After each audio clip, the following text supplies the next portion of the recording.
গুচি গ'ল আৰু বহুত দায়িত্ব আছিলে সি পলাই গুচি গেছি সি দায়িত্ব পালন কৰিব লাগিব বুলি সি পলাইছি কি দায়িত্ব পালন কৰি গৈছে সি মাক বাপেকক নাচালাতে একবাৰ যদি মোক সি মা বুলি মাতিলা হয় চবে ভাল পাই কাৰণে ভাল কামতে গৈছে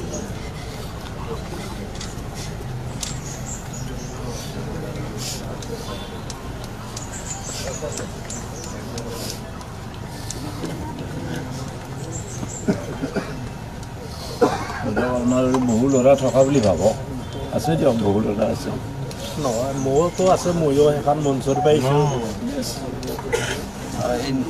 একচুৱেলি এই বস্তুটো দিনক দিনে বাঢ়ি গৈ আছে কেনেকৈ কমাব পাৰি সেই বস্তুটো ৰোধ কৰাৰ কাৰণে আপুনি চৰকাৰক অলপ অনুৰোধ কৰে টিভিত কৈ থাকে কিছুমানে এইবিলাক আগ পোৱা নাই তেনেকৈ ৱেষ্ট বেংগলত যেনেকুৱা হৈছে এতিয়া ঠিক তেনেকুৱা আমাৰ অসমত হ'ব লাগিছিল 85ৰ সেই সময়ত যেতিয়া যিটো ৰায় দিছে চৰকাৰে আমি তাতে সন্তুষ্টি লাভ কৰিছোঁ আগন্তুক যাতে এনেকুৱা ঘটনা হ'লে ৰাইজে বিচৰা ধৰণে শাস্তি দিয়াৰ চেষ্টা কৰে তাৰ কাৰণে চৰকাৰৰ ওচৰত মোৰ ধন্যবাদ জনাইছোঁ ফাঁচি হ'লে আৰু ভাল পালোঁ হয় আমি কাৰণ ইজনে জীয়াই শাস্তি দিয়া দিছে তাৰ মৃত্যুটো ঠিক কষ্ট হোৱা নাই যাতে কাটি কাটি মাৰিছে আমি গতিকে ফাঁচি হ'লে আমি বেছি সুখ পালোঁ হয় সেইদিনা যেতিয়া তাত ঘটনাটো হৈছে তাত কোনদিনা কিমান দিন আগত গৈছিলে শনিবাৰে গধূলি গৈছিল ককাকৰ অসুখ আছিল তাৰ কাৰণে গীতা পাঠ কৰিছিল মামাহঁতৰ ঘৰত মামাহঁত চব আহিছিলে কেনে সি আগদিনাই গৈছিল ৰবিবাৰে গীতা পাঠ অনুষ্ঠানটো আছিল আমিও গৈছিলোঁ ৰাতিপুৱা 9:30 বজাত তাতে তাৰপিছত আমি দিনটো থাকি আমি গধূলি ঘূৰি আহিলোঁ সি তাতে থাকিল তাৰপিছত মাহীয়েকৰ ছোৱালীটোৱে কৈছে যে বাবু দাদা মই কিতাপখিনি তাই কিবা JW কিতাপ পাইছিল কিতাপখিনি মোক নালাগে মই নলবাৰীত ফিৰাই দি হোৱা সি কৈছে মই নাযাওঁ আজি বহুত গৰম মই খেলা চাম কৈছে নহয় বাবু দাদা কালি বন্ধ থাকিব তুমি গুচি যাবা মই কাৰ লগত যাম মই যাওঁ ব'লা সেনেকৈ কৈ তাই লৈ গুচি গ'ল তাক 5মান বজাত গৈছিল চাগে 4:30 বজাত ঘৰৰ পৰা মামাহঁতৰ ঘৰৰ পৰা নলবাৰীত গৈছিল আমি 6:30মান 7মান বজাত আমি ঘৰৰ পৰা আমি চামতাৰ ঘৰত আহি আছোঁ মাৰ ঘৰৰ পৰা ৰিক্সাত আমি এতিয়া 7:15 মানত গোৱালপাৰা চকত লগ পাইছোঁ লগ মানে মই দেখা নাই সি যি যাই আছে মোক খুৰীয়েকে ফোন কৰিছিল তেওঁৰ লগত কথা পাতি থাকোঁতে সি মোৰ মাতটো শুনা পাইছে কাষেদি যাওঁতে শুনা পাই সি ঘূৰি আহিছে পুনৰ স্কুটিখন ষ্টেণ্ড কৰি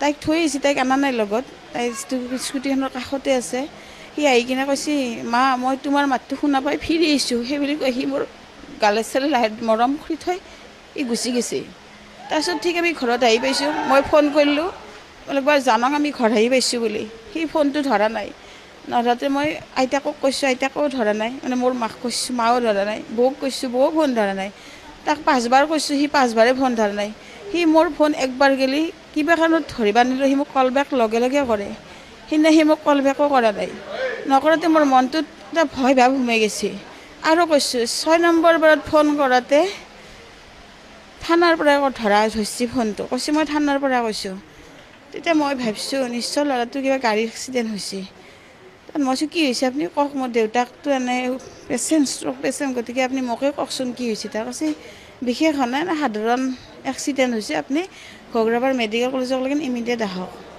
আমি লগালগ আমাৰ তাৰে লগৰ ল'ৰা এটাক লৈ গাড়ী লৈ আমি ঘগ্ৰাবাৰত গ'লোঁ তেতিয়ালৈকে আমাক জনা নাই যে ল'ৰাটো থিতাতেই যে ল'ৰাটো মোৰ নাই মোক থিতাৰ কোনেই জনা নাই মোক এই ৰাতি 1 বজাত ঘৰত পঠাই দিছে ঘৰত গুচি আহিছোঁ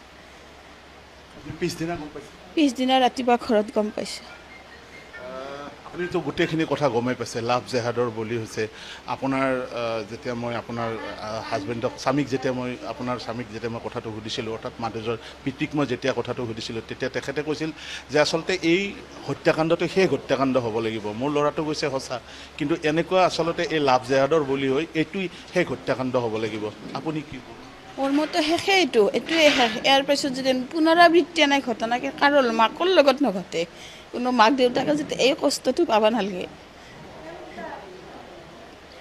আৰু যিকেইটা অপৰাধী আছে তাকে তাতে শেষ কৰিলাক বাকী যেকেইটা আছে সেইকেইটাকো যাতে একদম নিৰংশভাৱে হত্যা কৰিব পাৰে মই সেইটোৱে বিচাৰোঁ চৰকাৰক মই সেইটোৱে অনুৰোধ কৰিছোঁ মূল অভিযুক্ত যিগৰাকী আছিল সেই অভিযুক্তগৰাকী ইতিমধ্যে আৰক্ষীৰ এনকাউণ্টাৰত তেওঁ নিহত হৈছে, মৃত্যু হৈছে, কি ক'ব?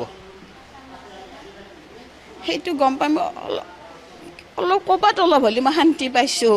মোৰ ল'ৰাটো চিতাৰ উঠাৰ আগত মোক খবৰটো দি থৈ গৈছে যে আপোনাৰ ল'ৰাটোক যোনে এনেকৈ মাৰিছে তাকো ইতিমধ্যে শেষে কৰিছে, কিন্তু তাৰ লগত বাকী যিকেইটা আছে সেইকেইটাকো যাতে সেনেকৈ শেষ কৰে। আপুনি এগৰাকী শিক্ষয়িত্ৰী, আপুনি শিক্ষয়িত্ৰী কাম কৰে, আপুনি ধৰক ভৱিষ্যতৰ মানুহ গঢ়াত আপুনি কাম কৰে। আচলতে চৰকাৰে কিমান কঠোৰ আইন আনিব লাগে এইবিলাকৰ বিৰুদ্ধে? বহুত বেছি আনিব লাগে। ল'ৰা ছোৱালী ছাত্ৰ ছাত্ৰীখিনিক খুব সুৰক্ষা দিব লাগে, এই ক্ষেত্ৰত বহুত সুৰক্ষা দিব লাগে। ডক্টৰ হিমন্ত বিশ্ব শৰ্মাই কিন্তু যথেষ্ট কঠোৰ আইন আনিছে আৰু আনি আছে, কি ক'ব তেওঁৰ ওপৰত, কি ক'ব আপুনি? তাৰ কাৰণে তেখেতক বহুত বহুত ধন্যবাদ। আৰু যাতে তেওঁ নজৰ দিয়ে এইখিনি কামত, মই সেইখিনিয়ে বিচাৰোঁ। কিবা ক'ব লগা আছে নেকি আপোনাৰ চৰকাৰক? আপুনি কিবা ক'ব নেকি মুখ্যমন্ত্ৰী ডাঙৰীয়া?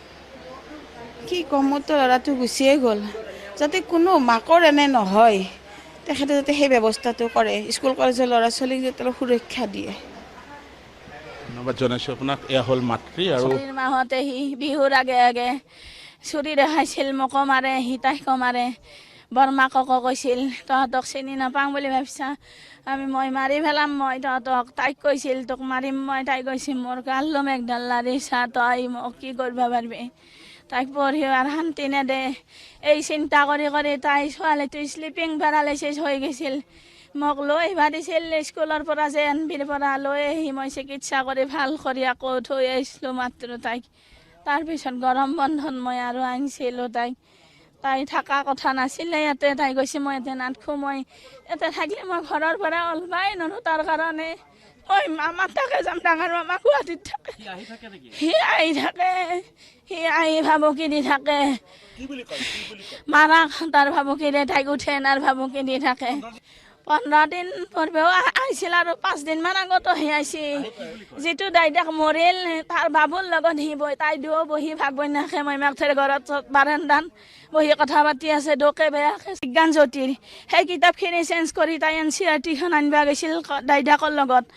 যাতে আহি আছে, মই ফোন কৰি আছোঁ, টাউন পাইছোঁ, আমি টাউন পাইছোঁ, ফুচকা খালোঁ, এতিয়া ম'ম' খাই আমি যাই আছোঁ দুয়ো, সেনেকৈ কৈছোঁ। গোৱালপাৰাত ম'ম' খাইছি দুয়ো, ম'ম' খাই আহি আছে। মই লাষ্ট ফোন কৰিছোঁ, মই ভট্টৰ চক পাইছোঁ, 7টা বাজি গৈছে, তাই কৈছে আমি ভট্টৰ চক পাইছোঁ মাহী, আমি ভট্টৰ চক পাইছোঁ দিয়া, চিন্তা কৰিব নালাগে। তাৰপিছত আমাক ফোনে কৈছে দুয়ৰে এক্সিডেণ্ট হৈছে। মই তাইক দেখাই নাই, মই আগতে বাবুকে দেখিছোঁ, বাবু আগত পৰি আছে, গাড়ীখন থিয় কৰাই আছে, তাই সিফালে গাড়ীখনৰ সিফালে, বাবু গাড়ীখনৰ ইফালে, দুয়ো পৰি আছে। চিনাকি নাই আমাৰ, তাৰমানে ল'ৰাৰ এটা দূৰ সম্পৰ্কীয় মোমায়েক আমাৰো চিনাকি, তেওঁৰ যোগেদি তেওঁলোকক আমি আমাৰ ঘৰত মাতি আনিছিলোঁ। আমি কথাটো বহল কৰা নাই, কাৰণ মোৰো ছোৱালী যিহেতু, মই ভাবিছোঁ আমি থাপি ধুপি ধৰি দাং যি হয় এইটো, সি ক্লাছ 9ৰ পৰা ডিষ্টাৰ্ব কৰি আছে তাইক, আৰু লাষ্টত তাৰমানে মাৰাৰ আগন্তুক এনেকুৱা ঘটনা হ'লে ৰাইজে বিচাৰণে শাস্তি দিয়াৰ চেষ্টা কৰে, তাৰ কাৰণে চৰকাৰৰ ওচৰত মোৰ ধন্যবাদ জনাইছোঁ। আজি হ'লে আৰু ভাল পালোঁ হয় আমি, কাৰণ ইজনে জীয়াই শাস্তি দিয়া দিছে, তাৰ মৃত্যুটো ঠিক কষ্ট হোৱা নাই, ইয়াতে কাটি কাটি মাৰিছে খানে, এতিয়া সাঁচি হ'লে আমি। মই ধন্যবাদ জনাইছোঁ তেখেতসকলৰ যিটো প্ৰশাসনীয় কাম কৰিলে, তাৰ কাৰণে চব ৰাইজে আশ্বস্ত হৈছে, আৰু ময়ো বৰ আনন্দিত, যদিও মোৰ ল'ৰা মাৰা গৈছে তথাপিও মই আনন্দিত। আপুনি যথেষ্ট আচলতে দুখত আছে এই সময়ত, আপোনাৰ লগত কথা পতা পৰিৱেশে আচলতে নাই, তথাপিতো জানিব লাগিব, কাৰণ আপুনি লাভ জেহাদৰ চিকাৰ হোৱা এটা পৰিয়াল, লাভ জেহাদৰ চিকাৰ হৈছে আপোনাৰ পুত্ৰ, কি বিচাৰে চৰকাৰৰ পৰা, কেনেকুৱা কঠোৰ আইন বিচাৰে আচলতে ভৱিষ্যতৰ বাবে? নহয়, মই এই সংক্ৰান্তত মাননীয় মুখ্যমন্ত্ৰী মহোদয়ক মই এটাই কথা অনুৰোধ জনাইছোঁ, যেন মোৰ ল'ৰাতে শেষ হয় এই লাভ জেহাদটো। মোৰ ল'ৰা মৰিছে, সেইটো মই দুখ লাগিছে, তথাপিও মই মানে প্ৰশাসনীয় যিটো মানে হেৰি হৈছে, মই বহুত আশ্বস্ত হৈছোঁ, আৰু মুখ্যমন্ত্ৰী মহোদয় বা আমাৰ টিহু সমষ্টিৰ বিধায়ক চন্দ্ৰমোহন পাটোৱাৰী ছাৰে যিটো কৰি আছে, মই তাতো বৰ আশ্বস্ত। আৰক্ষী প্ৰশাসনকো মই ধন্যবাদ জনাইছোঁ, নলবাৰী জিলাৰ মানে উপায়ুক্ত আমাৰ মানে SP মহোদয় মানে গোটেইখিনি নলবাৰী জিলাৰ আৰক্ষী লোকসকলকে মই ধন্যবাদ জনাইছোঁ এই হিচাপতে 24 ঘণ্টা নহওঁতেই অঁ অভিযুক্তক ধৰা হৈছে, এনকাউণ্টাৰ কৰা হৈছে। ঠিকে আছে, এইটো মানে কঠোৰ পদক্ষেপ আৰু এনেকুৱা পদক্ষেপ যাতে অব্যাহত থাকে তাৰ কাৰণে মই মানে অসম চৰকাৰক অনুৰোধ জনাইছোঁ আৰু মোৰ ফালৰ পৰা এইটো যেন অব্যাহত থাকে আৰু মোৰ ল'ৰাতে যেন শেষ হয় এই বস্তুটো। বহুত হৃদয় বিদাৰক ঘটনা, যিটো কথা তাৰমানে ভাবিবই নোৱাৰি। আমি সপোনতো ভাবা নাই যে তেওঁৰ মাধুৰ্যত এনেকুৱা হ'ব পাৰে ভাইটিজনৰ। তেওঁ বহুত উদীয়মান ভাল ল'ৰা এজন, তেওঁ সংঘৰ কাম বহুত দিনৰ পৰা কৰি আছে, ছাত্ৰ সন্থাৰ লগত জড়িত হৈ আছে, বিভিন্ন সামাজিক অনুষ্ঠানৰ লগত জড়িত হৈ আছে, ইমান ভদ্ৰ আৰু অমায়িক ল'ৰা। তেওঁৰ যে এনেকুৱা এটা হ'ব পাৰে যে জেহাদীৰ হাতত যে তেওঁৰ যে ভনীয়েকৰ প্ৰাণ বচাব যে তেওঁ যে নিজৰ মৃত্যুক সাৱটি ল'ব লগা হ'ল, এইটো তাৰমানে আমি মৰ্মাহত হৈছোঁ, আমি সহ্য কৰিব পৰা নাই। গোটেইখিনি মানুহ আপোনাৰ শোকত ম্ৰিয়মান হৈছে। বিভিন্ন লোকে নিজৰ ব্যৱসায় অনুষ্ঠান প্ৰতিষ্ঠানবিলাক স্বতঃস্ফূৰ্তভাৱে নিজাববীয়াকৈ বন্ধ ৰাখিছে তেওঁৰ আত্মাৰ প্ৰতি সন্মান জনাই। লাভ জেহাদৰ কাৰণে এনেকুৱা ধৰণৰ ঘটনা এটা সংঘটিত হ'ল, কি বিচাৰে চৰকাৰে, কেনেকুৱা ধৰণৰ পদক্ষেপ ল'ব? চৰকাৰেতো বৰ্তমান UCC আনিছে, UCCৰ অধীনত কিছুমান আৰু এনেকুৱা খণ্ড কিছুমান সংযোজন কৰক যাৰ দ্বাৰা নেকি এই বেমাৰটোক, এই ব্যাধিটোক যাতে সম্পূৰ্ণৰূপে উৎখাত কৰি দিব পাৰে। কাৰণ তেওঁ এজন আমাৰ হিন্দু সম্প্ৰদায়ৰ ছোৱালী হয়, তেওঁ ফ'ৰ্চ কৰি কৰি তাহানিৰ পৰাই বোলে ঘৰত তেওঁলোকে আতিশয্যা চলাই আছিল, চুৰি দেখুৱাইছিল, এনেকুৱা ধৰণৰ বিভিন্ন অসামাজিক কামত তেওঁ লিপ্ত আছিল। ল'ৰাজনে ছোৱালীজনীক বিভিন্ন ধৰণৰ ভীতি প্ৰদৰ্শন কৰিছিল। এইবিলাকত হাৰাশাস্তি হৈ পেলাইয়ে তাই মানসিকভাৱে ভাগি পৰিছিল। ঠিক এনেকুৱা ধৰণৰ যাতে লাভ জেহাদৰ ঘটনাবিলাক যাতে ভৱিষ্যতে নহয়। হিন্দু যুৱতীসকল বাৰে বাৰে টাৰ্গেট হয়, লাভ জেহাদৰ বলি হয়, সকলোৱে গম পায়। গতিকে আমি আচলতে কঠোৰ আইনৰ পোষকতা কৰিব লাগে। আপোনাৰ 100% লাগে, 100% লাগে যাতে এই বেমাৰটো একদম নিৰ্মূল কৰিব পাৰে। আৰু হিমন্ত বিশ্ব শৰ্মা ছাৰেতো পদক্ষেপ লৈয়ে আছে। আমাৰ মন্ত্ৰী শ্ৰদ্ধাৰ চন্দ্ৰমোহন পাটোৱাৰী ছাৰেও এই বিষয়ত ইনিচিয়েটিভ লৈ আছে বিভিন্ন ধৰণে। গতিকে আমি আশা ৰাখিছোঁ ভৱিষ্যতে যাতে এই বেমাৰটো নোহোৱা হয় আৰু সমাজৰ পৰা যাতে ড্ৰাগছৰ ব্যৱস্থাটো যাতে সম্পূৰ্ণৰূপে নোহোৱা হৈ যায়। আমি এখন সুস্থ সবল আৰু সমন্বয় সম্প্ৰীতিৰ আমি এখন দেশত বসবাস কৰা নাগৰিক। আমাৰ ইতিহাস আছে, ইয়াত যেনেকৈ যুঁজ বাগৰৰ ইতিহাস আছে, প্ৰভুত্বৰ ইতিহাস আছে, একে সময়তে কিন্তু সমন্বয় সম্প্ৰীতিৰো ইতিহাস আছে। আমি সেই ইতিহাসক সাৰোগত কৰিহে আগবঢ়া উচিত। আপোনাক কোনোবাই ভাল পোৱা নাই, আপুনি কিয় জোৰ দিয়ে, আপুনি কিয় হেঁচা দিয়ে, আপোনাৰ লগত কোনোবা থাকিব খোজা নাই, আপুনি বলপূৰ্বক কিয় ৰাখিব খোজে? এয়া প্ৰেম হ'ব পাৰেনে? এয়া ভালপোৱা হ'ব পাৰেনে? নিশ্চয় নোৱাৰে। আজি এই কথাও ঠিক যে ৰ'জ খানে কৰা কামটোৰ বাবে ছাইদুলেই হওক বা আন কোনোবা মুছলমান মানুহ তাৰ বাবে জবাবদিহি কিয় হ'ব? আমি কিয় তেওঁলোকক জবাবদিহি কৰিম? নিশ্চয় কৰিব নোৱাৰোঁ। কিন্তু একে সময়তে আমি এই যিবোৰ বিষ বাষ্প এইবোৰ আমি আঁতৰাই পঠিয়াবলৈও আমি যত্নৱান হ'ব লাগিব। এই বীজ ৰোপণ কৰিবলৈ যিসকলে যত্ন কৰিছে তেওঁলোকক আমি চিনি থ'ব লাগিব, তেওঁলোকৰ বিৰুদ্ধে একশ্যন হ'ব লাগিব আইনগতভাৱে। সেই কথাখিনি আমি বিচাৰোঁ। আৰু যিখন দেশত আজি যদি কোনোবা এটা যদি কওঁ যে ঐতিহাসিক মন্দিৰৰ বোলে অমুকজন পূজাৰীয়ে বা অমুকজন পুৰোহিতে গোটেই ভাৰতক এনেধৰণে কৰিবলৈ কৈছে বুলি ক'লে কোনোবা হিন্দু মানুহে কৰিব নেকি? তেনেকৈ নকৰে।